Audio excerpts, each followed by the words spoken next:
Welcome to my channel. This is the Nikon FM from 1977 and it's bloody brilliant.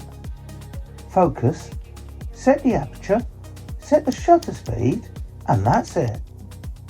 In the following sections you'll see 10 reasons why this is one of the best designed 35mm SLR cameras that Nikon has ever made.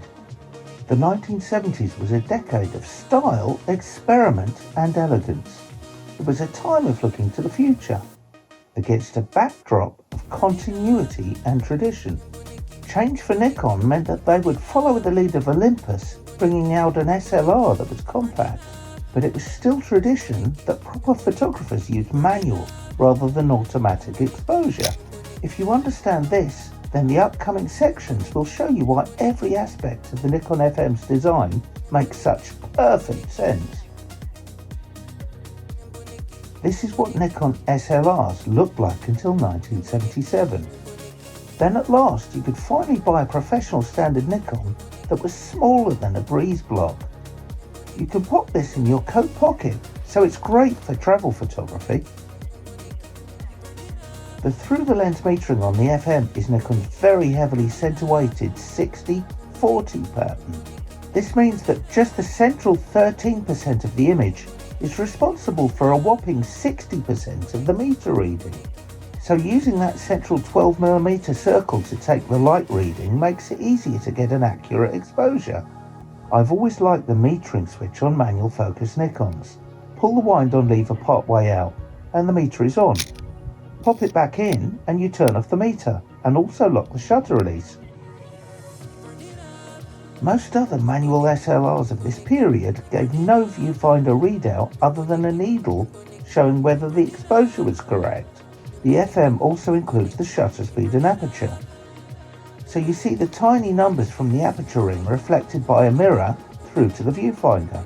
Because these readouts are mechanical, in fact you don't need a battery at all, just like the classic Nikon F2. Upcoming sections of this video will show some big advantages of the FM that will save you a decent amount of money on lenses and accessories. But for now I'll show you how to load film. This is very simple.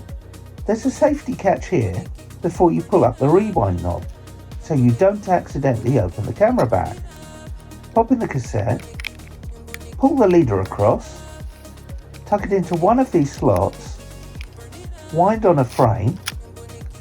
Now close the back and wind on until you get to frame 1. The Nikon mount will accept anything from 1977 through to AFD lenses, but don't use G lenses as they don't have an aperture ring, and DX lenses are only for APS-C digital cameras.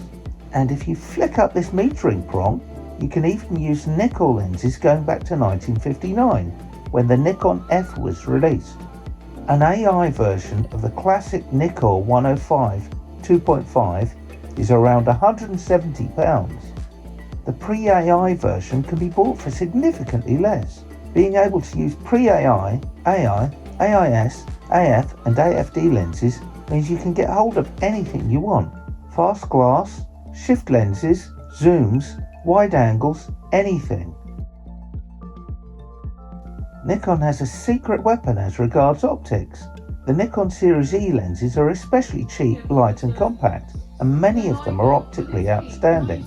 I have the 50, 35 and 100. They were released with the Nikon EM and were often derided at the time because they were made of plastic, but they provide great definition and people use them for modern digital photography.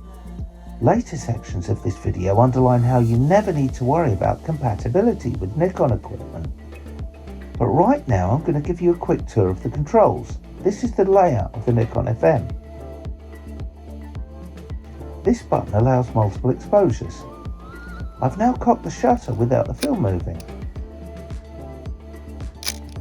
Shutter speeds go from 1 second to 1,000th MB. Flash sync is a reasonably fast 125th of a second. That's because it has a vertical running titanium metal shutter. This is the depth of field preview. I prefer to use the markings on the lens. And here's a self timer if you want to be in the photo.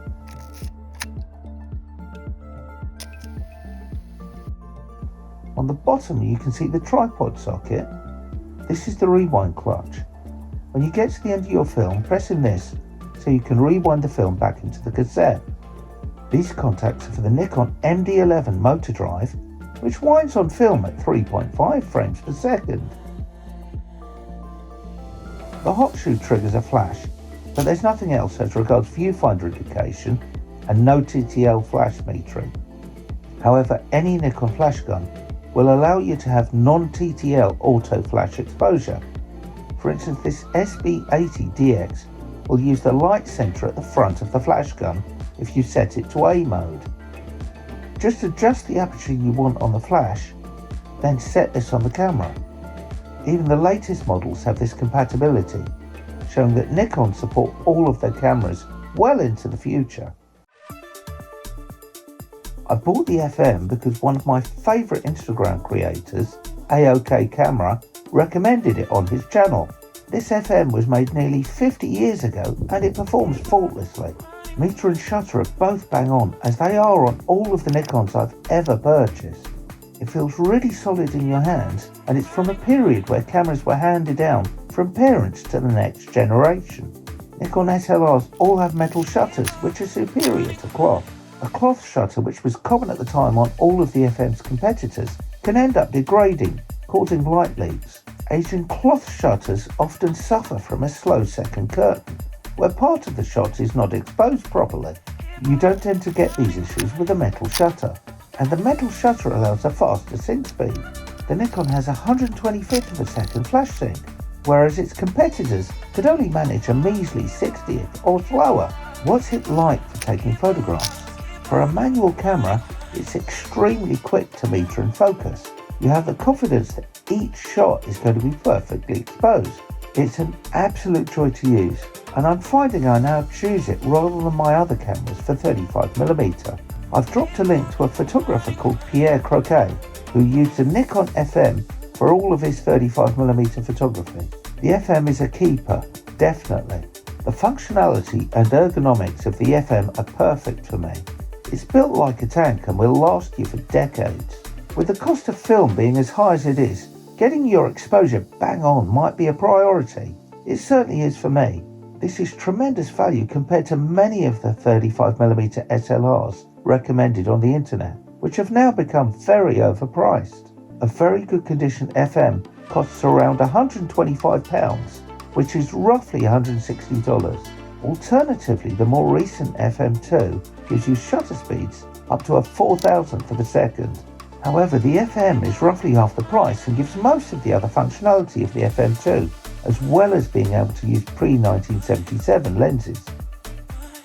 I hope you enjoyed this video. Please like and subscribe for more of this content.